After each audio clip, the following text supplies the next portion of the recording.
थोडंसं विचार करा, मग मी सांगेनच तुम्हाला. असे माझ्यासमोर पुस्तक आहे. पण थोडंसं तुमच्या मेंदूवर ताण द्यावा असं वाटतंय मला. हे बरं, तुमच्या शाळेमध्ये ह्याचे डेट्स आलेत का? प्रॅक्टिकलचे डेट्स आलेत का? Yes ma'am. प्रॅक्टिकल एक्झामचे डेट्स आले फेब्रुवारीचे? हो मॅम, आलेत. किती तारखेला आहे तुमची प्रॅक्टिकल एक्झाम?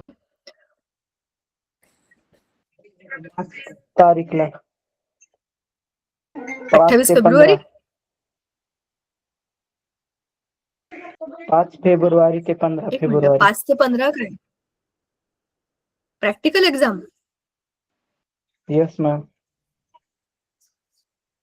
आणि प्रिलिम रिटर्न एक्झाम ज्या असतात त्या बोर्डाच्या, प्री बोर्ड म्हणतो आपण त्यांना?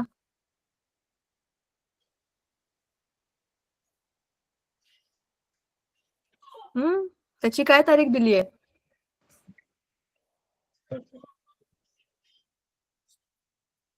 माझा आवाज येतोय बरं तुम्हाला? थांबा जरा, मला तुमचा आवाज येत नाहीये व्यवस्थित. मला रेंज तर आहे पण. एनिवेज, ठीक आहे. तुमच्या जेव्हा केव्हा परीक्षा असतील त्याच्यासाठी बेस्ट ऑफ लक. आत्ताच तुमचं जे काही आहे प्रॅक्टिकल, प्रिलिम, जे जे काही तुमचं आता सुरू होईल त्या सगळ्यासाठी बेस्ट ऑफ लक. कारण आता फेब्रुवारी महिना सुरू झालेला आहे आणि आता एकदम सगळं फटाफट फटाफट फटाफट फटाफट सगळं बदलून जाईल. Because now you will not have any time to waste also. तर मग आपण आता टाइम वेस्ट नाही करूया, आपण जाऊया लेसन्सच्या शेवटाकडे. We already had started last time the lesson of microbiology, बरोबर? त्याचा आपण एंड करत होतो आणि आज आपण नवा लेसन सुरू करणार आहे बायोटेक्नॉलॉजीचा. ठीक आहे, so we will discuss all those things today. आणि नवा लेसन आपला सुरू होईल आज. आपण एक काम करू, पटापट पटापट या धड्यातल्या ज्या इम्पॉर्टंट गोष्टी आहेत त्या कव्हर करू. आता आपल्याकडे खूप वेळ नाहीये, हार्डली एखादा 1-2 लेक्चर आपल्याला मिळतील. त्याच्यामध्ये आपण इन जनरल या धड्यामध्ये काय काय आहे कंटेंट ते आता बघूया आधी. ठीक आहे, एक मिनिट हा.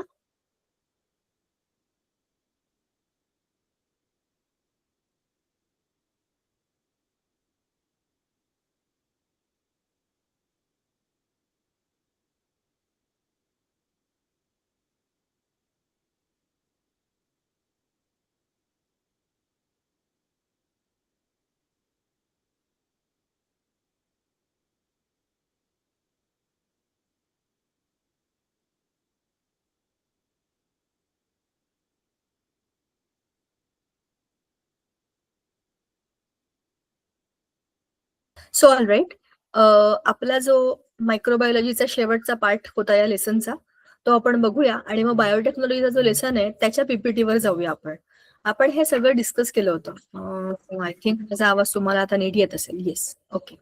सो याच्यामध्ये आपण वेगवेगळ्या फूड प्रोडक्ट्सचा, वेगवेगळ्या केमिकल्सचा, बायोटेक्नॉलॉजी किंवा मायक्रोबायोलॉजी ह्याचा अँगल बघा. तुम्हाला एक मजा सांगते मी, हे सगळं बनवणं ह्याच्याकरता टेक्नॉलॉजी लागते, मशिनरी लागते, काहीतरी सिस्टीम असते, त्याच्यामुळे तुम्ही काहीतरी कमांड देता.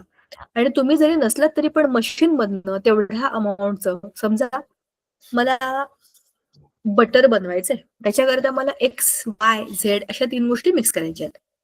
त्याला टेम्परेचर द्यायचंय. ह्या सगळ्या गोष्टीचं सिस्टीम फीड म्हणतात त्याला. म्हणजे त्या सिस्टीम मध्ये सगळं सेव्ह केलं जातं आणि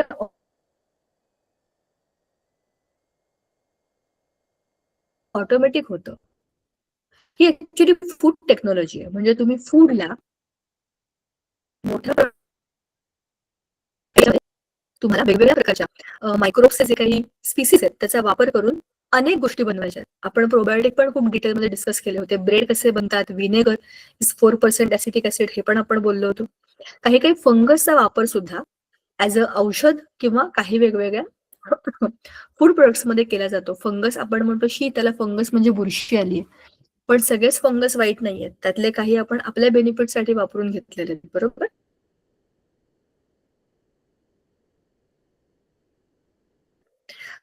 त्याच्यानंतर आपण वेगवेगळ्या एन्झाईम्सचा, आपण मागच्या वेळेला हा मुद्दा डिस्कस केला होता की मायक्रोबायल एन्झाईम्स म्हणजे काय असतं. रिएक्शन करतो तेव्हा त्याच्यामध्ये आपण काही केमिकल्स वापरतो ऍज कॅटलिस्ट. म्हणजे त्या कॅटलिस्टचा वापर केल्यामुळे आपली मशिनरी खराब होते, त्याच्यानंतर खूप सारे बाय प्रोडक्ट्स बनतात जे की अनावश्यक असतात. त्यांना सेपरेट करण्याचा खर्च, बरोबर, त्यांना फेकून देऊन किंवा त्यांना क्लीन करून त्याचा मेंटेनन्सचा खर्च, ह्या सगळ्या रिकाम्या गोष्टी याच्यामध्ये येतात. सो हे सगळं अवॉइड करण्याकरता ह्या केमिकल कॅटलिस्टच्या ऐवजी आपण मायक्रोबायल एन्झाईम्स वापरतो आणि तीच केमिकल रिॲक्शन करतो आणि खूप इझी करतो. कारण मायक्रोबायल एन्झाईम्स हे काय असतात?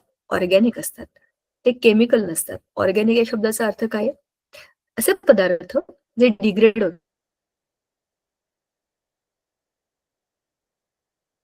होतात, असे पदार्थ ज्यांना आपण कुठेही वापरलं किंवा कुठेही लिव्हिंगमध्ये असतात.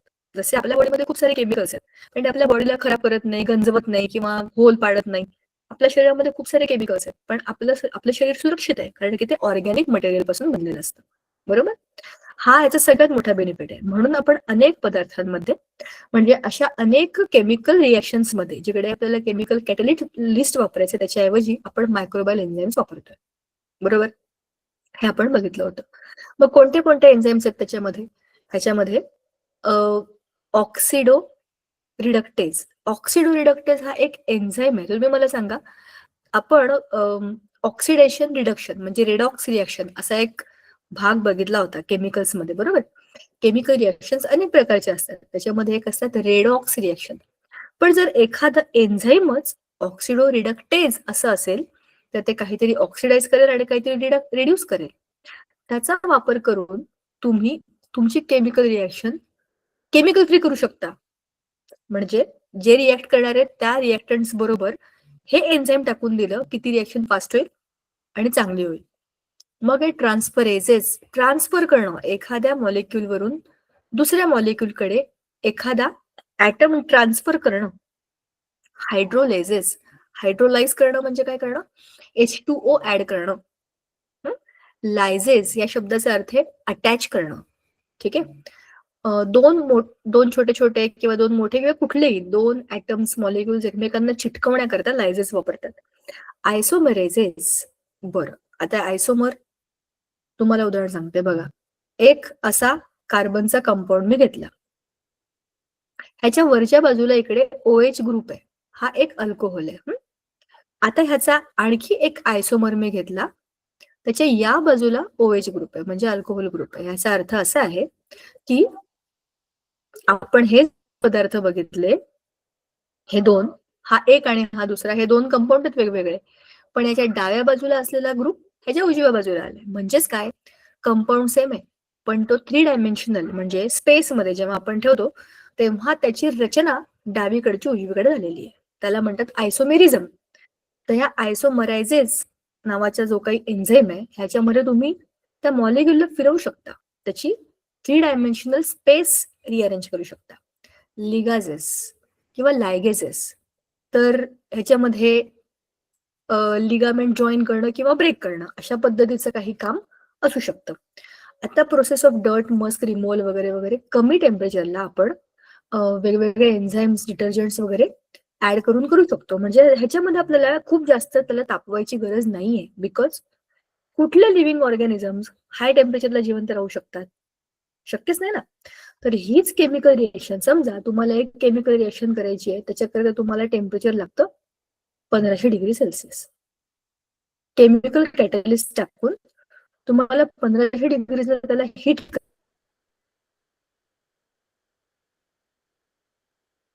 करावं लागतं. म्हणजे तुम्हाला ही जी क्वांटिटी आहे हीटची ती खूप कमी होते. It reduces to the bearable temperature, कारण त्याच्यामध्ये मायक्रो ऑर्गॅनिझम्स जिवंत पण राहायला पाहिजे, पण ती केमिकल रिएक्शन व्हायला पण पाहिजे. अशा पद्धतीने तुम्ही ह्याला टेम्परेचर वाईज पण लोअर करू शकता. म्हणजे बघा तुमची किती एनर्जी वाचणार आहे. सो म्हणून हे आपल्याला खूप इम्पॉर्टंटली मदत करतात. ज्या वेळेला बघितलेले होते तर तुम्हाला ह्याचं चित्र पण विचारलं होतं की यातनं स्पोर्स जे बाहेर पडतात त्यातनं नवं नवं असं दांडी दांडी सारखं उभं राहतं.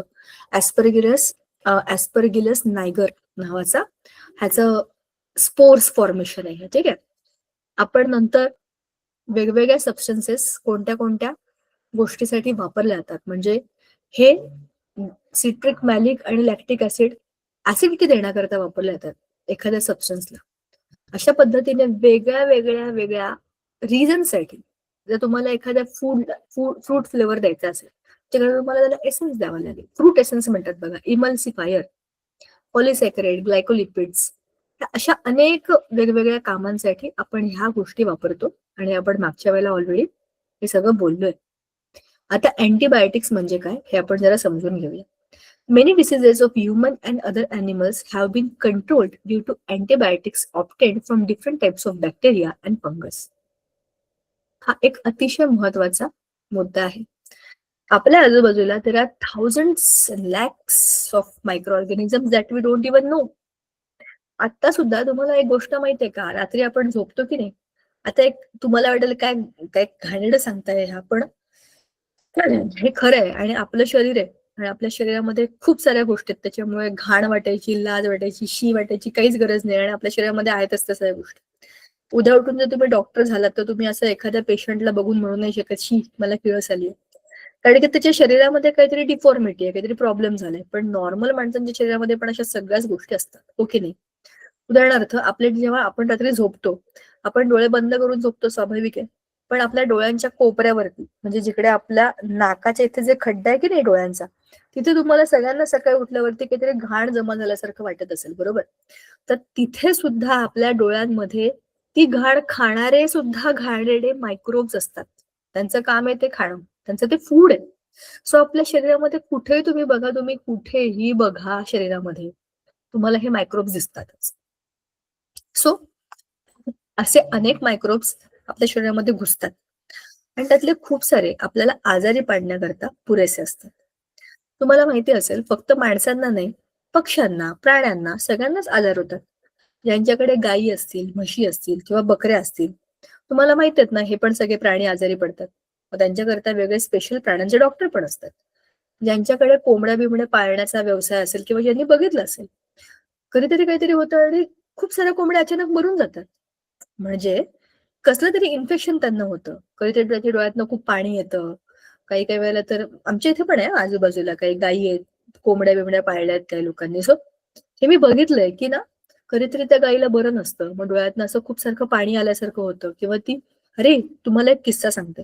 आम्ही घराचं जेव्हा बांधकाम करत होतो की नाही इकडे, अरे त्या आजूबाजूला खूप सारे शेतकरी आहेत, त्यांच्याकडे गायी म्हशी वगैरे सगळं असतं. जिथे आम्ही राहतो आता आमच्या घरामध्ये, तर ह्या बांधकामाच्या वेळेला इथे समोरच्या गोठ्यामधनं ते ना एक इकडे गाय आणून बांधायचे. आम्ही म्हणायचो की रात्रीच्या वेळेला ह्या गायीला इथे कशाला आणून बांधलंय. आधी आम्हाला वाटलं की चांगली गोष्ट आहे, म्हणजे गाय आहे आणि आपल्या घरामध्ये राहते, रात्रीच्या वेळेला का असेना, दिवसभर त्याला इकडे आजूबाजूला गवत चरायला आजूबाजूला सोडून द्यायचे, ते रात्र झाली की इकडे आणून बांधून ठेवायचे. मी विचार करायचो एवढा मोठा गोठा आहे, ते एवढ्या गायी म्हशी सगळ्यात, ह्याच एका गायीला इकडे वेगळं काढतात. मग विचारलं आम्ही की हे काय करता तुम्ही, तर ते म्हणाले की त्या गायीला काहीतरी झालं होतं.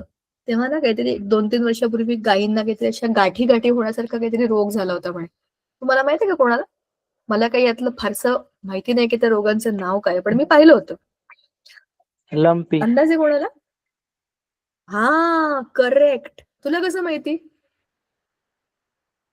मॅम आमच्या इकडे होतंय ते जनावरायला. हो का? मग काय करतात त्याच्या वेळेला, म्हणजे त्या गायीना बरं नसेल तर काय करतात ते लंपी झालं की? देते तो डॉक्टरांना दाखवतात. हा, देते डॉक्टरला दाखवतात. दुसरं कोणतरी काहीतरी बोल. इंजेक्शन देतात? हा, लस असते त्याची. ओके, आणि मग त्या बऱ्या होतात का त्याच्यातनं? हो मॅम, होतात. ओके. कारण की आम्ही जेव्हा त्यांना विचारलं तर ते म्हणाले की तिला औषध दिलंय पण तिच्यामुळे बाकीच्या गायींना काय होऊ नये म्हणून तिला इकडे आणून बांधलंय. नंतर बघितलं तर आम्हाला कळलं की तो बैल आहे, गाय पण नाहीये. पण नंतर म्हटलं ठीक आहे. मग मी असा विचार केला की जाऊ दे ना, शेवटी बघा आपण सगळे मरेपर्यंत गायीचे ऋणी असतो की नाही, म्हणजे आपल्या आईनंतर ती गायच असते जी आपल्याला आपण मरेपर्यंत दूध देत असते. म्हटलं काय हरकत आहे, तिला बिचारीला सध्या आपली गरज आहे, आपण असं इथे राहत नाही. मग आणि ते म्हणाले की अंधारामध्ये कुठे कुठे ते ना घाबरतात, तिकडे तिकडे त्यांना बांधू नाही शकत, तुमच्या इथे कोणी राहत नाही म्हणून त्यांना तिला इथे आणून बांधतो आम्ही रात्री. म्हटलं हरकत नाही, काय शेवटी तो पण एक छोटा छोटा नाही, शेवटी तो पण एक जीवच आहे, त्याला काहीतरी त्रास होतोय आणि आपल्याला त्यातलं फारसं कळत नाही. ज्यांना कळते ते त्याला बरं करण्याचा प्रयत्न करतात. मग म्हटलं हरकत नाही, उलट त्याला काही लागत असेल पाणी बिणी सांगा तर आम्ही इकडे आणून ठेवू. आम्ही जरी नसलो तरी पण त्याला बघा कसं असतं माहिती एक प्रकारची सेवा असते ना ही, ज्याला बरं नाहीये त्याला मदत करणं. आणि मी खूप लहान होते तेव्हा आमच्याकडे गाय होती. सो मला लक्षात आहे की मी खूप लहान होते तेव्हा आमच्याच गाईचं मी दूध प्यायले. सो मला असं वाटलं की कदाचित काहीतरी ऋण फेडायचे बाकी असतील ना माझे. तर अचानक तो आला आमच्याकडे. म्हटलं ठीक आहे, चांगली गोष्ट आहे. थोडे दिवसच होता, फार नाही. पण मग नंतर ते काय माहिती तो बरा झाला नाही झाला, कारण मला त्यातलं असे फारसं कळत नाही. आधी मला तर भीतीच वाटते त्यांची शिंग-बिंग बघून. ते लहानपणी मला काही वाटायचं नाही आणि ती आमची घरातली गाय होती त्याच्यामुळे ती मला काही करायची पण नाही. पण इन जनरल ज्यांना हे माहिती आहे, त्यांना भीती नाही वाटत. पण जे लांबून बघतात त्या सगळ्यांना असं वाटतं बापरे! शिंग मारली तर. सो असं आहे. पण शेवटी आपली भावना असते. सांगायचा मुद्दा जसे आपण बरे असतो किंवा आजारी पडतो, तसंच आपल्या पाळीव प्राण्यांचं पण होतं. आता हा जो कोरोना व्हायरस आला होता, तो अशाच कोणत्यातरी अ, बघा त्याच्यावरती खूप खूप वेगवेगळ्या लोकांच्या वेगवेगळ्या थिअरी आहेत, की तो चायनाने बनवला होता लॅबमध्ये किंवा तो वटवा खाल्ल्यामुळे आला होता किंवा तो असाच कोणत्यातरी कुठून तरी नको असलेल्या एखाद्या विषारी प्राण्याला खाल्ल्यामुळे पसरला होता. तर जे काही होतं. पण फ्लू हा आजार ऍक्च्युली कोरोना हा एक स्पेशल प्रकारचा फ्लूच आहे. हो की नाही? त्याच्यामध्ये लोकांना श्वास घ्यायला त्रास होत होता, सर्दी, बिर्दी, नाक जाम होणं आणि मग श्वास न घेता आल्यामुळे मृत्यू. जसा हा माणसांच्या बाबतीत होता, तसा तो प्राण्यांच्या बाबतीत पण होता. शिवाय हा जो स्वाईन फ्लू नावाचा एक फ्लू असतो, जो स्वाईन म्हणजे डुकरांना होतो. आता आपल्याकडे काय डुक्कर खाण्याच्या लायकीचे दिसत नाहीत. पण इतर देशांमध्ये त्याचे गुलाबी मऊ लुसलुशीत स्पेशल डुक्कर पाळतात आणि ते खातात. पोर्क इंडस्ट्री खूप मोठी इंडस्ट्री आहे बाकीच्या देशांमध्ये, कारण ते सगळेच प्राणी खातात. पण सांगायचा मुद्दा असा आहे की त्या प्राण्यांना सुद्धा असे अचानक काही रोग होतात आणि ते बरे करण्याकरता त्यांची ट्रीटमेंट जशी आपण करतो की नाही तशीच सेम बॅक्टेरियल आणि फंगल ट्रीटमेंट. तुम्ही मला जसं म्हणालात की त्या लंपी रोगावरती तिला इंजेक्शन दिलं की ती आपोआप बरी होते. म्हणजे बघा ना, आपल्याला इंजेक्शन दिलं की आपणही बरे होतो. तसंच काहीतरी इंजेक्शन आपल्या प्राण्यांना पण दिलं की तेही बरे होतात. मग त्या इंजेक्शनमध्ये किंवा त्या औषधांमध्ये असतं काय, जादू काय असते? त्यांच्यामध्ये असतात अँटिबायोटिक्स. अँटिबायोटिक्स म्हणजे काय? पेनिसिलिन किंवा सिफॅलोस्पोरिन किंवा मोनोबॅक्टम किंवा बॅसिकट्रेसिन किंवा एरिथ्रोमायसिन. एरिथ्रोमायसिन खूप कॉमन आहे.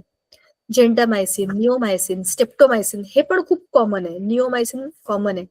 टेट्रासायक्लिन, वेंकोमायसिन वगैरे हे सगळेचे सगळे जे आहेत हे अँटिबायोटिक्स असतात. मी तुम्हाला मागच्या वेळेला सांगितलं होतं ग्रॅम पॉझिटिव्ह आणि ग्रॅम निगेटिव्ह मधला फरक ओळखा. तुम्ही बघितलंय का त्याचे युट्यूब व्हिडिओज? 2 वेगवेगळ्या प्रकारच्या रचना असतात. खूप मोठे त्यांचं सेल वॉल असते आणि दुसरे असतात त्यांची हलकी सेल वॉल असते. एक असते ग्रॅम पॉझिटिव्ह, एक असते ग्रॅम निगेटिव्ह. ह्याचे ते 2 वेगवेगळे जेनर्स असतात. हे तुम्ही शोधा आणि मी तुम्हाला त्याचा एक व्हिडिओ पण पाठवते. हे आपण मागच्या वेळेला बोललो होतो. बायोफ्युएल मध्ये आपण ह्या सगळ्यामधनं जे काही येतं फ्युएल ते कसं वापरलं जातं हे पण मागच्या वेळेला डिस्कस केलं होतं, राईट? मायक्रोबायल पोल्युशन कंट्रोल हा आपला मागचा मुद्दा, फक्त लास्ट पार्ट बाकी होता, तो आता आपण करूया. सॉलिड वेस्ट त्याच्यामध्ये कोणते कोणते येतात? सिवेज म्हणजे आपल्या टॉयलेट, किचन, बाथरूम या सगळ्यांमधलं जे घाणेरडं पाणी असतं, सांडपाणी. And various pollutants are ever increasing with increase in pollution. जसं आपलं पोल्युशन वाढत चाललंय, या सगळ्या गोष्टींमधलं वेस्ट वाढत चाललेत. Along with it, ever increasing diseases and degradation of environment are the worldwide problems. म्हणजे वर्ल्ड प्रॉब्लेम्स आहेत हे सगळे, की सगळीकडे पॉप्युलेशन जी वाढत चालली आहे, लोकांच्या गरजा वाढत चालल्या आहेत, शहरीकरण वाढत चाललंय. जितके जितके लोक वाढत जातील तितक्या तितक्या या घाणेरड्या गोष्टी वाढत जातील, कारण लोक कचरा करतच राहणार आहेत. म्हणजेच काय, शहरांमध्ये ह्या सगळ्याचा फार मोठा ताण येतो, कारण तिथे रिसोर्सेस कमी आहेत, जनसंख्या जास्त आहे आणि लोकांच्या सवयी आपण बदलू शकत नाही. Specially the countries like Bharat, the people are so great. आपल्या घरातला कचरा बाहेर फेकून दिला की घर तर स्वच्छ होतं, पण आपला कचरा बाहेर आपल्याच घराच्या बाहेर आपण फेकतोय तर आपला परिसर घाण होतो. एवढी साधी बुद्धी पण आपल्याकडे नाहीये लोकांना. म्हणजेच काय, असं सगळेच आहेत. लोक म्हणतात की आम्ही घरात कचरा ठेवू, कसं चालेल? एकदम करेक्ट पॉइंट आहे, बरोबर की नाही? पण मग आता इथे प्रॉब्लेम कोणाचा असतो? कचरा जमा करणाऱ्यांचा. त्यांनी त्यांचं काम जर व्यवस्थित केलं, शिस्तीत केलं, तर कोणाच्याच घरात कचरा जमा होणार नाही, कोणत्या एरियात कचरा जमा होणार नाही. बरोबर की नाही? जो जमा झालेला कचरा आहे त्याचं तुम्ही व्यवस्थित संकलन केलं, त्याचं वेगवेगळं तुम्ही विस्थापन केलं, वेगवेगळ्या ठिकाणी त्यांना टाकलं, सेग्रिगेट केलं, तर मग काय होईल? कचरा शुद्धीकरण केंद्र असतात भरपूर ठिकाणी. त्या कचऱ्याला रिजनरेट करायचं किंवा रियूज करायचं किंवा रिसायकल करायचं, ह्या सगळ्याचे तिथे वेगवेगळे सेक्शन्स असतात. सो अशा पद्धतीने आपण आपलं काम नीट केलं सगळ्यांनी, तर आपला देश खरंच चांगला सुधरू शकतो की नाही? मी खूप म्हणेन मला कचरा बाहेर फेकायचा नाही, पण मी माझ्या घराचं तर डस्टबिन नाही बनवू शकत. कचरा तर मला कुठे ना कुठे टाकायचाच आहे ना. माझं डस्टबिन कधी ना कधी घरातलं भरणारच आहे, पण तो कचरा मी टाकू कुठे? त्याचं काहीतरी पुढे असलं पाहिजे की नाही? नाहीतर मग माझा कचरा मी जाळून टाकणार. हा सगळ्यात डेंजरस पर्याय आहे, कारण की कचरा तर घ्यायला कोणी येत नाहीये आणि मग कचरा वाढत चाललाय. तुमच्यापैकी किती लोकांकडे घंटागाडी येते आणि वेळेवर येते?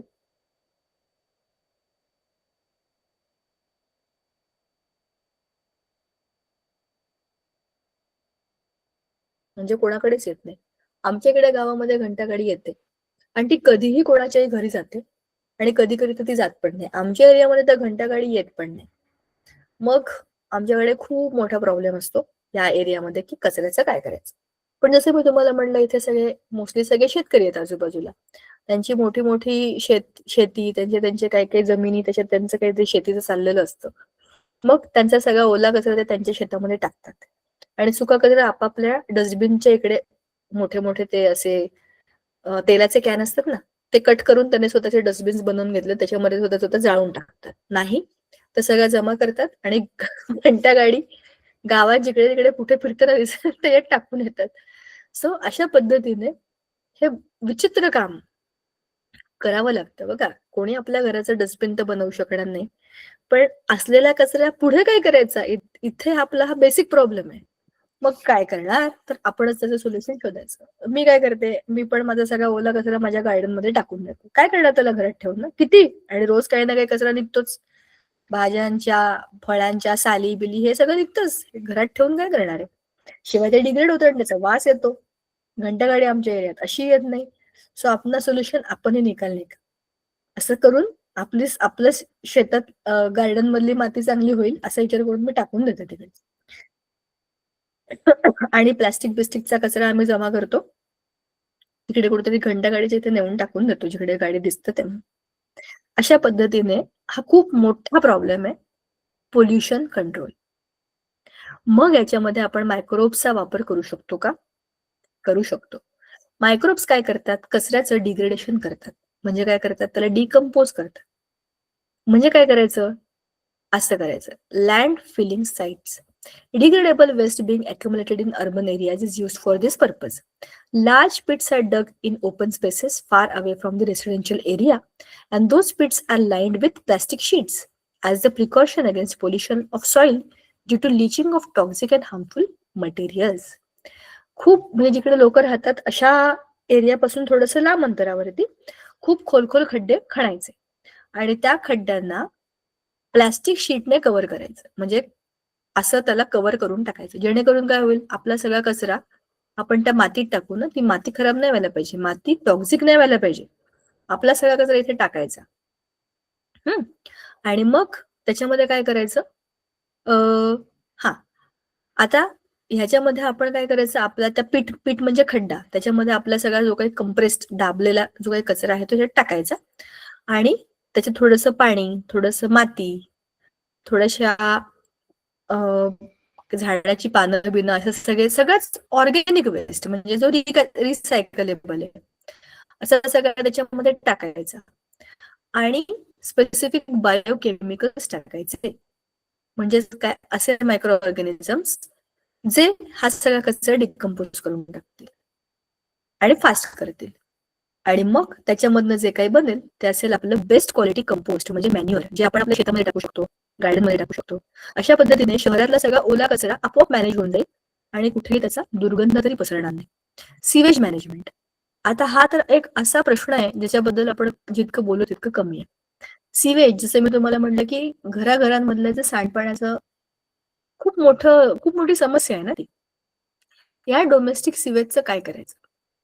जवळपासच्या मातीमध्ये किंवा बायोगॅस प्लांटमध्ये ते सोडून द्यायचं आणि तिथे आपोआप त्याच्यापासून आपल्याला हे मिळेल, काय मिळेल?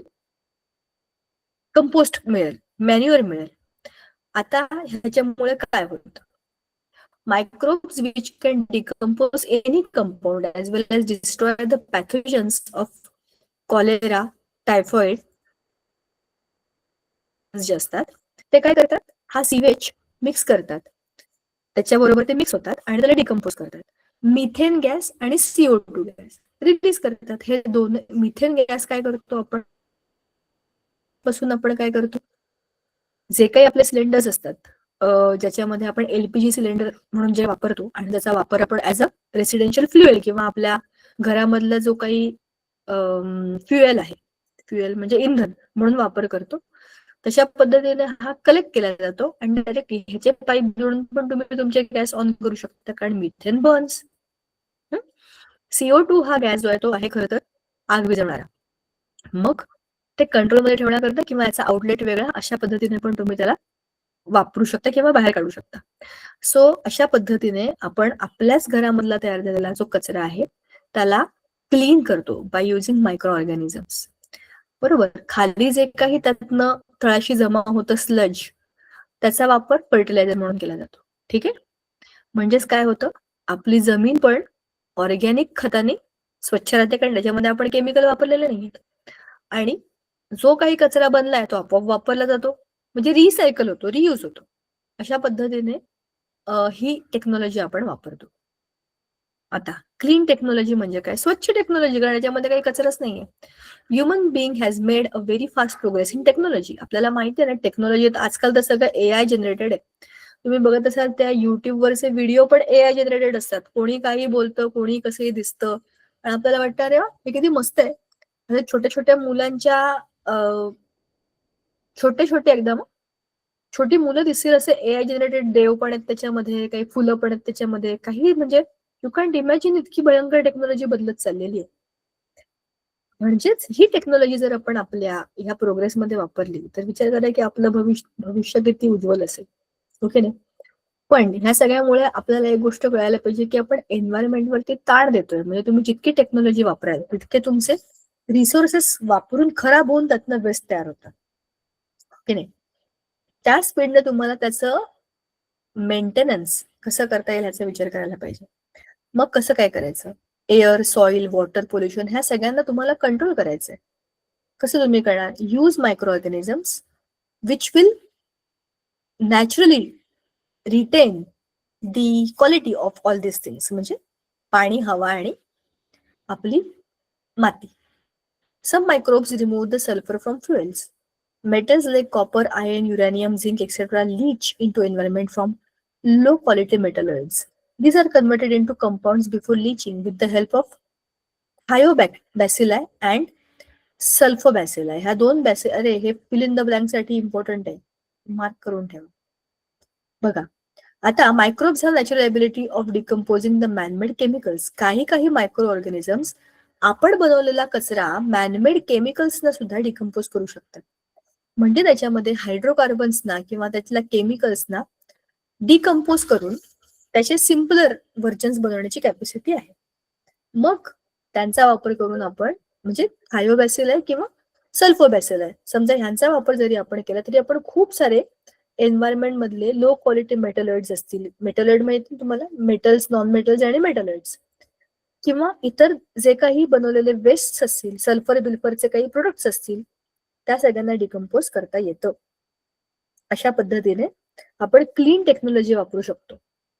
You must have seen or read the news of dead fishes or oily water accumulating at the sea coasts. असं होतं खूपदा, पाण्यामध्ये ऑक्सिजनचं प्रमाण कमी झालं किंवा एखादा विषारी घटक पाण्यामध्ये मिक्स झाला तर तिथे असलेले सगळेच्या सगळे जे काही मासे असतात ते मरून जातात. मेलेले मासे आपोआप पृष्ठभागावरती येऊन तरंगायला लागतात. बरोबर. Y does this happen? हे असं का होतं की आपल्यामुळे आपल्या काही पेट्रोलियम ऑइल बिल, खूप मोठ्या शिप इकडून तिकडे तेल घेऊन जातात, आणखीन काय इकडचं तिकडचं सामान नेलं जातं, ह्या सगळ्याचा परिणाम समुद्रावर होत असतो, पाण्यावर होत असतो. मग ह्याच्यामुळे जर ते तेल किंवा त्यातलं काही समजा पेट्रोलियम प्रोडक्ट्स असतील ते जर विषारी असतील किंवा त्याच्यामुळे कोणी मरू शकेल असे असतील, त्याच्यामुळे ते समुद्रामध्ये पसरलेले काढणं सोपं नाहीये ना. समजा हे समुद्राचं पाणी आहे आणि इथे शिप चालली, मोठी शिप. त्या शिपला इथे छोटस होल जरी पडलं किंचित आणि त्यातनं लीक होते तेल, तेल घेऊन चालली शिप. त्याच्यामध्ये पाणी जाईल वगैरे ह्याच्याबद्दल बोलत नाहीये मी. किंवा काहीतरी धक्का लागला आणि ते स्पिल झालं, काही होऊ शकतं. त्याच्यामध्ये तेल आहे आणि हा तेलाचा सगळा तवंग आता इथे पसरेल. ठीक आहे. आता ह्या तेलाच्या तवंगामुळे काय होणार आहे, हा सगळ्याच्या सगळा जो पृष्ठभाग आहे त्या सगळ्यावरती तेलाचा एक लेअर बनला. वरचा ऑक्सिजन आता इथे खाली येऊ शकत नाही, तर खाली ते सगळे फिश आहेत. ते कसे जगणार आता? ह्या सरफेसच्या खालचे फिश कसे खूप मोठ्या एरियामध्ये ते असतं बरं का. तर तिथल्या सगळ्या फिशना एकतर ते इकडे तिकडे जातील स्वतःचा जीव वाचवण्याकरता, पण तरी सुद्धा जर हा खूप लांब लांब बरेच किलोमीटर पण असतं बरं का हे, कारण शिप तर पाण्यामध्ये तरंगत चालली आहे ना, तर हे पसरत जातं इकडे तिकडे वरचं तेलाचं तवंग. मग काय करायचं? मग हे घालवण्याकरता काही काही बॅक्टेरिया याच्यामध्ये मुद्दाम सोडले जातात. हे काय करतात? हे ह्या ऑइली लेअरला गायब करून टाकतात, म्हणजे डिस्ट्रॉय करतात. कसं काय? जसे की सुडोमोनास हे बॅक्टेरिया किंवा अल्कॅनोवोरॅक्स हे काय करतात? ह्या तेलाच्या तवंगाला डिग्रेड करून टाकतात. म्हणजे हा तवंग तुटला, ब्रेकडाऊन झाला की सरफेस मोकळा होतो की नाही आत बाहेर प्रवेश करण्याकरता. ठीक आहे. हाऊएव्हर बॅक्टेरिया हे आपण वापरले. Hence these bacteria are used to clear the oil spills. These are called as hydrocarbonoclastic bacteria. Hydrocarbonoclastic bacteria, HCB. आणि ते काय करतात? हायड्रोकार्बन डिकम्पोज करून टाकतात आणि त्यातनं कार्बन आणि ऑक्सिजन असं रिलीज करतात. ठीक आहे ना. म्हणजेच काय, शेवटी आपल्याला वरचा तेल घालवल्याशी मतलब आहे. Plastic bottles are formed from the chemical substances PET, polyethylene tetraphthalate, polyester.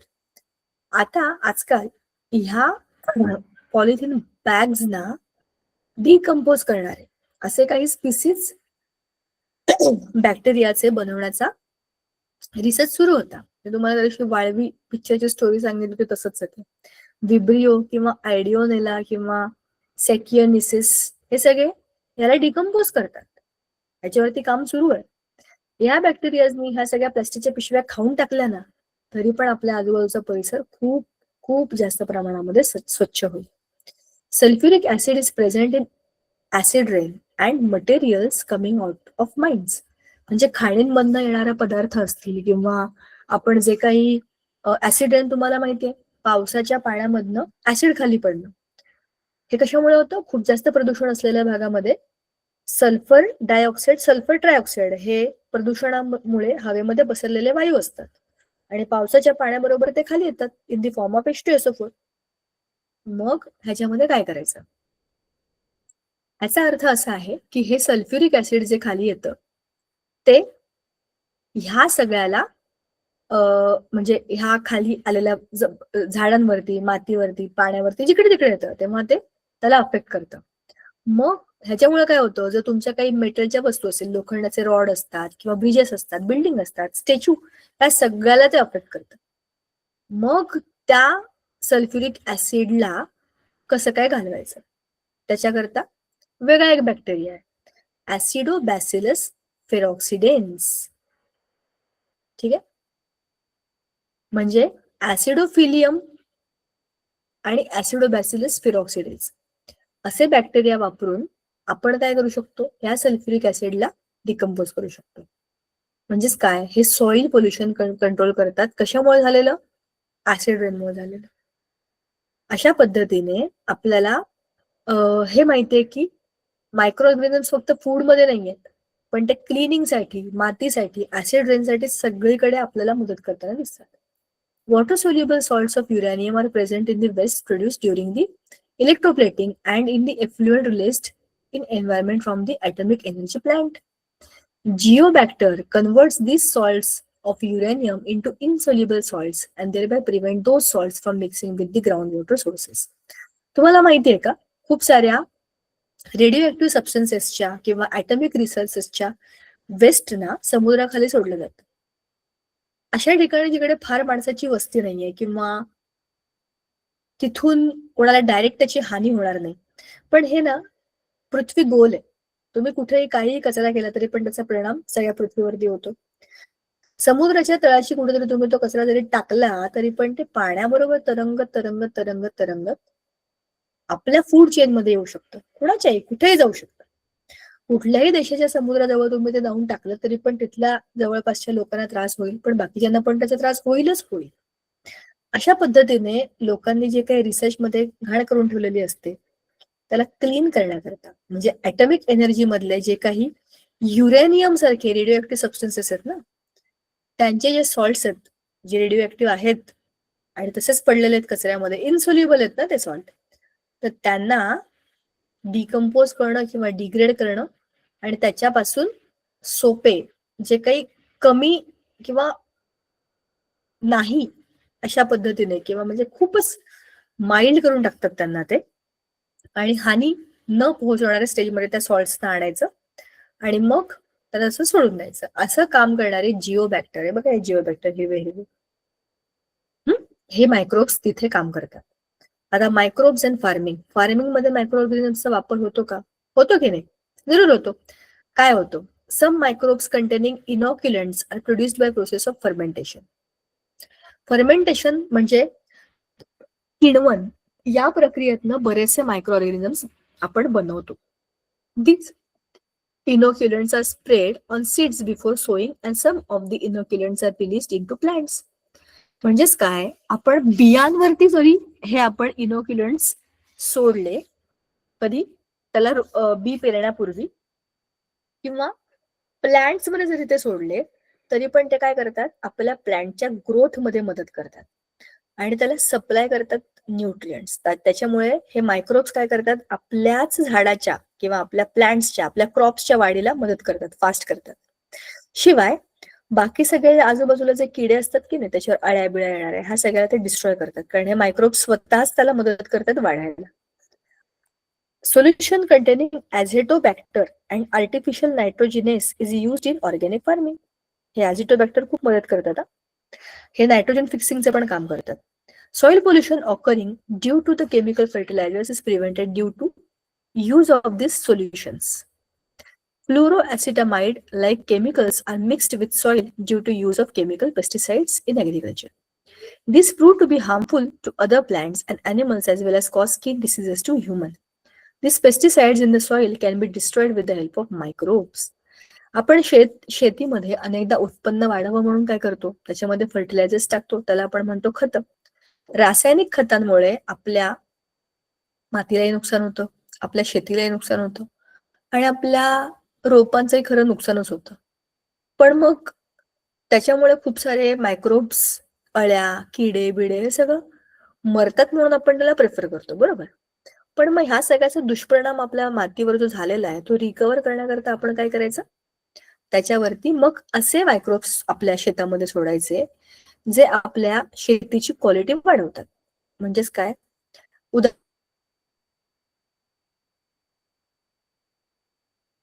उदाहरणार्थ बघा, फ्लोरोॲसिटामाइड लाईक केमिकल्स, हे जे काही केमिकल्स आहेत हे आपल्या म्हणून आपल्या शेताला डिस्ट्रॉय करणाऱ्या ह्या केमिकल्सना वाचवण्याकरता आपल्याला त्याच्यामध्ये टाकायचे microbes. Bacterial and fungal toxins which can destroy pests and pathogens can be with the help of biotechnology. हा पुढचा धडा आहे, आता सुरू करणार आहे आपण. Being toxic to insects, they do not consume the plants. बरोबर की नाही? इन्सेक्ट्स ना ते टॉक्सिक आहेत म्हणून ते प्लांट्स अजिबात कन्झ्युम करत नाहीत आणि त्याच्यामुळे ह्या अळ्याबिळ्या मरून जातात. Similar to bacteria, some species of fungi and viruses are also used as pesticides. म्हणजेच काय, आपण त्याच्यावरती केमिकल स्प्रे करण्याच्या ऐवजी काही मायक्रोब्स किंवा फंगस टाकून द्यायचे किंवा काही व्हायरसेस टाकून द्यायचे जे यांना खाऊन टाकतील आणि यांना मारून टाकतील. म्हणजे काय, काट्याने काटा काढायचा. स्पायोनेट spinosad a byproduct of fermentation is a biopesticide. ठीक आहे, बघा ना, caterpillar feeding on a leaf, एका पानावरती कॅटरपिलर आहे, नंतर ही अळीचा सुरवंट होईल आणि त्यातनं मग काय जो काही किडा आहे तो बाहेर पडेल, फुलपाखरूच बाहेर पडेल असं काही नाहीये. वेगवेगळ्या प्राण्यांचे पण अशाच वेगवेगळ्या रंगीबेरंगी अळ्या असतात, बरोबर. सगळ्यांचेच काय फुलपाखरं होतात, वेगळे वेगळे किडे असतात, काही काही तर नुसतंच अळे असतात जन्मभर, पण मग ती आपली पानं खात राहतात ना. मला असं वाटतंय पालकाचं पान आहे, पालकाच्या पानावर अशा हिरव्या रंगाच्या अळ्या खूपदा असतात. अरे, तुम्हाला मी एक फोटो टाकेन ग्रुपवरती, आंब्याच्या पानावरती इतकी सुंदर अळी होती. तुम्ही म्हणाल काय अळीला सुंदर म्हणताय, पण आधी तर कळलंच नाही आमच्या घरातल्या लोकांना की हे काय झालंय, पण ती अळी त्याचं असं ते हे म्हणतात ना, असं कवच येऊन मस्तपैकी बसली होती तिकडे, इतकी सुंदर दिसत होती. अशा अनेक किडे आळे आपल्या आजूबाजूला असतात आणि ते आपल्या प्लांट्सना खातात. मग त्याच्यावर केमिकल नाही टाकायचं, त्याच्यावर दुसरे मायक्रोब्स टाकून द्यायचे आणि बायोटेक्नॉलॉजीचा वापर करायचा. तर हे काय जरा बघा. हा आहे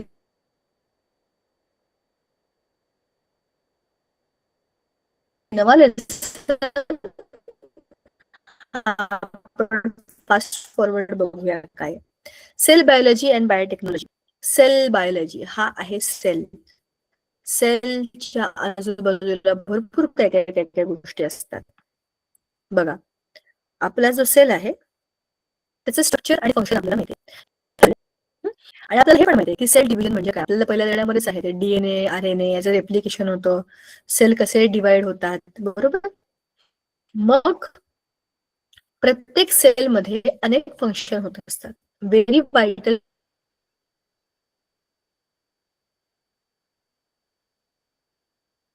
functions like metabolism, division, and signaling.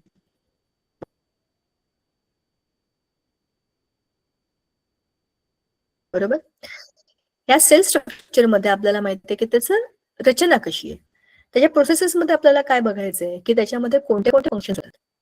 मग आपण त्याला मायक्रोस्कोप खाली बघायला ती ब्रांच जी आपण आपल्या the study of cells, the structure, function and the role in the living organism, वेगवेगळ्या प्रकारच्या सेल्सचा स्टडी, त्यांचं आपल्या शरीरामध्ये असलेलं महत्व आणि त्यांच्यामध्ये असलेली भिन्नता, ह्या सगळ्याचा अभ्यास करणारी जी ब्रांच त्याला सायटोलॉजी म्हणतात. अनेक वेगवेगळे सेल येते. आता बघा, स्टेम सेल्स. आता हे काय आहे? Embryonic stem cells and adult stem cells, undifferentiated cells present before the onset of differentiation with the ability to self-renew and differentiate into various cell types. तुम्हाला हे माहिती आहे की प्रत्येक लहान बाळ, I am talking about all mammals, छोटा baby जेव्हा आईच्या पोटामध्ये असतो तर तो त्याच्या आईच्या पोटाशी त्याची नाळ जोडलेली असते, बरोबर की नाही. आई जे काही खाते ते बाळाच्या पोटात जातं. ते कसं जातं? डायरेक्ट पाईप नसतो तो. आईने भात खाल्लं तर बाळ भात नाही खात.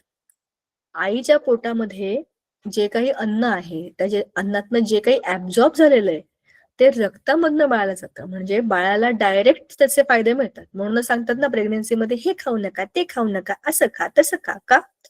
हे जे काही आया खातात ते सगळं ते बाळ डायरेक्टली इनडायरेक्टली खात असतं. त्याला चावायची गरज नाही, त्याला डायजेस्ट पण करायची गरज नाही, त्याला आपोआप सगळं मिळतं. कारण आईच्या पोटातनं बाळाची नाळ ही जोडली गेलेली असते आणि त्या नाळेमध्येच जे काही सेल असतात त्यांना म्हणतात स्टेम सेल्स. हे स्टेम सेल काय करतात माहितीये का तुम्हाला? हे स्टेम सेल आईच्या पण शरीरामध्ये जातात आणि बाळाच्या पण शरीरामध्ये जातात. हे त्या मधल्या त्याला एम्ब्रियॉनिक स्टेम सेल, म्हणजे हे त्याला नाळच म्हणतो ना आपण, ती नाळ एम्पेलिकल कॉर्ड, त्या कॉर्ड मध्ये असतात. आणि एखाद्या, बघा असं होतं कधी कधी की बाळ बनतंय आईच्या पोटामध्ये आणि काहीतरी डिफॉर्मिटी आली, काहीतरी प्रॉब्लेम आला, ताप आला, काहीतरी झालं आणि ते बनण्याची प्रक्रिया बरोबर झाली नाही, तेव्हा हे कॉर्ड मधले जे स्टेम सेल आहेत ते तिकडे जातात, त्याला रिपेअर करतात आणि पुन्हा नव्याने तो ऑर्गन कसा चांगला बनेल हे बघतात. लाईकवाईज हे सेल्स आईच्या पण शरीरामध्ये जातात. आईच्या शरीरामध्ये जर काही दुखलं असेल, खुपलं असेल, काही वर खाली झालं असेल तर ते रिपेअर करण्याचं काम स्टेम सेल करतात. स्टेम सेल्सचं कामच आहे जिकडे कमी तिथे आम्ही.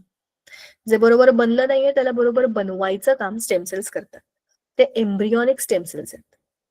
मग आहेत ऍडल्ट ॲडल्टचे स्टेम सेल्स. आता तुम्ही आणि मी ॲडल्ट आहोत. Stem cells harvested from adult tissues such as red bone marrow किंवा adipose tissue and cord blood.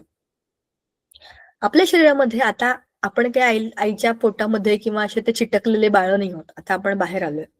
आपण एक इंडिव्हिज्युअल ह्युमन बिंग्स आहोत. आपण श्वास घेतोय, आपण चालतोय, आपण बोलतोय, आपण सगळ्या वेगळ्या ऍक्टिव्हिटीज करतोय, इंडिपेंडेंटली करतोय. आता आपल्याकडे एम्ब्रिओनिक स्टेम सेल्स नाही आहेत, पण आपल्या शरीरामध्ये अजूनही काही जागा अशा आहेत जिथे खूप मोठी आणि इम्पॉर्टंट सेल्सची फॅक्टरी सुरू आहे, आणि ती आहे आपले बोन मॅरो. बोन मॅरो म्हणजे हाडांच्या मधली जागा जिथून आपले आरबीसीस डब्ल्यूबीसीस बनतात. तिथे आपले ऍडल्ट लोकांचे स्टेम सेल्स असतात, बरोबर. ती फॅक्टरी आहे, जिकडे काही रिपेअर करत असेल तर ते इकडनं येतं आपल्याकडे. ठीक आहे. कॉर्ड ब्लड म्हणजे आपल्या शरीरामध्ये पण काही ब्लड स्टोर्ड फॉर्म मध्ये, जसं की स्पायनल कॉर्डच्या आजूबाजूला किंवा आपल्या काय म्हणतात त्याला, कॉर्ड ब्लड म्हणण्यापेक्षा आपण रेड बोन मॅरोचाच जास्त हे बघूया, इम्पॉर्टन्स बघूया, कारण की तिथून सतत आरबीसीस बनत असतात, आपल्या शरीरामध्ये फिरत असतात, आणि ती फॅक्टरी. अशा काही एडिपोज टिश्यू आपल्या शरीरामध्ये असतात, ऑर्गन्सना कव्हर करणारे, फॅटी लेअर देणारे असे ते टिश्यूज असतात. पण हे आपल्या बॉडीमधले स्टेम सेल्स आहेत, पण छोट्या बेबीच्या बॉडीमधले स्टेम सेल्स हे त्याच्या अम्बिलिकल कॉर्ड मधले असतात. ठीक आहे. आता uses of stem cells. Stem सेल्सचा वापर कशासाठी होतो? रिजेनरेटिव्ह थेरपी. मी तुम्हाला आत्ताच सांगितलं होतं. जर एखादी गोष्ट, एखादा ऑर्गन डॅमेज झालाय, तर तो डॅमेज रिपेअर करण्याची कॅपॅसिटी ह्या सेल्समध्ये आहे. Stem cells can repair damage tissues and organs, offering hope for conditions like spinal cord injuries, heart diseases and diabetes. बरोबर की नाही?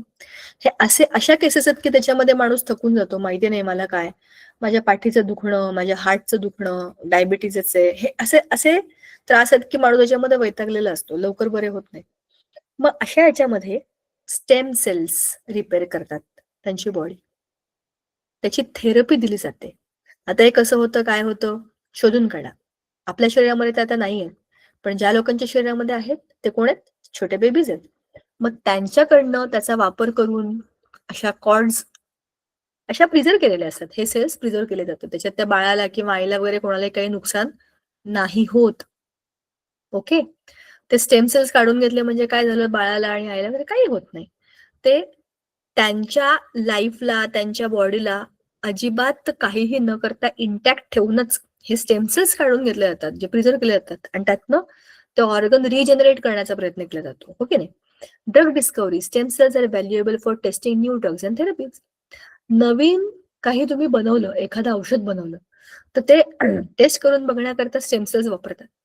स्टेम सेल्सने तर ते औषध बरोबर एक्सेप्ट केलं की मला काही होत नाही, स्टेम सेल्स मेले नाही किंवा वीक झाले नाही, याचा अर्थ असा आहे की ते ड्रग चांगलं आहे, आपण ते वापरू शकतो. आणि organs, availability of donor, factors of transplantation, organs for transplantation, हे काय आहे? ही सगळी बायोटेक्नॉलॉजी आहे. एखाद्या माणसाचं समजा हार्ट बरोबर काम करत नाही, हार्ट ट्रान्सप्लांट सर्जरी करतात, म्हणजे एका माणसाचं हार्ट काढून तर दुसऱ्या माणसामध्ये टाकून दिलं जातं. तुम्हाला समजू शकते का ही किती भयंकर गोष्ट आहे?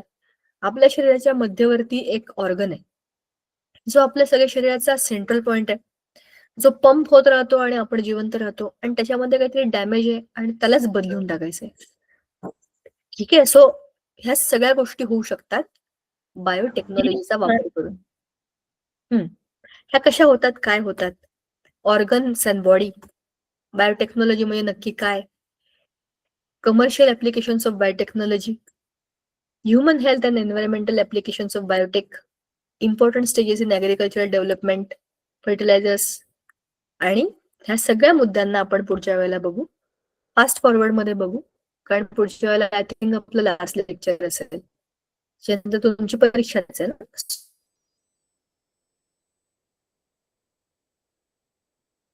So we will not waste your time of your board exams. So see you next time. Thank you so much.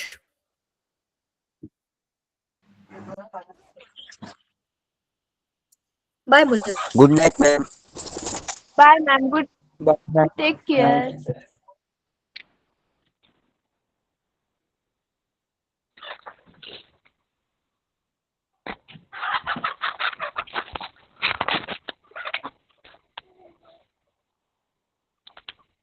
Thank you.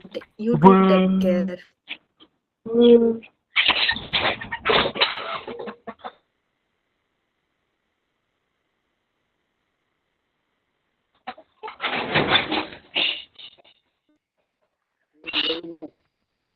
कुठे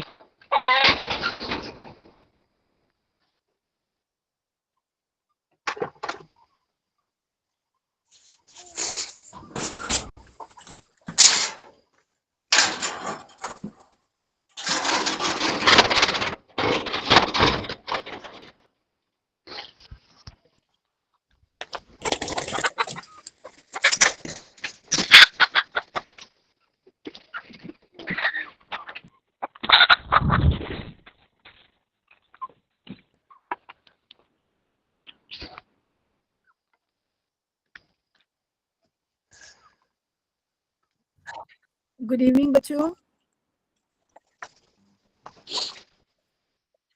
good evening ma'am. Ma'am. Evening. Good evening.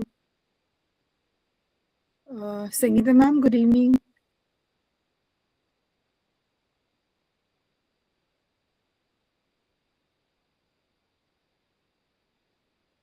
Sangeeta ma'am, should I start with the prayer?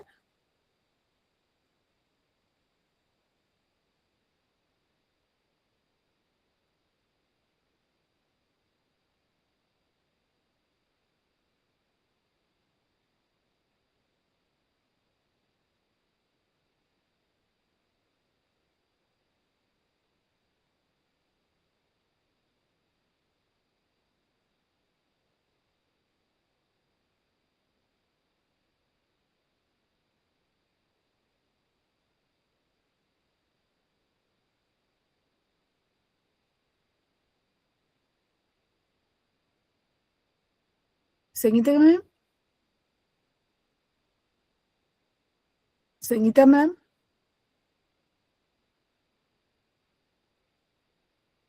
Shravani, I'll start with the prayer, okay? Can you all hear me?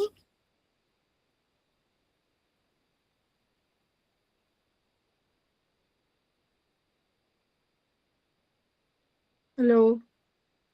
Can you hear me, please? Yeah. Should I start with the prayer?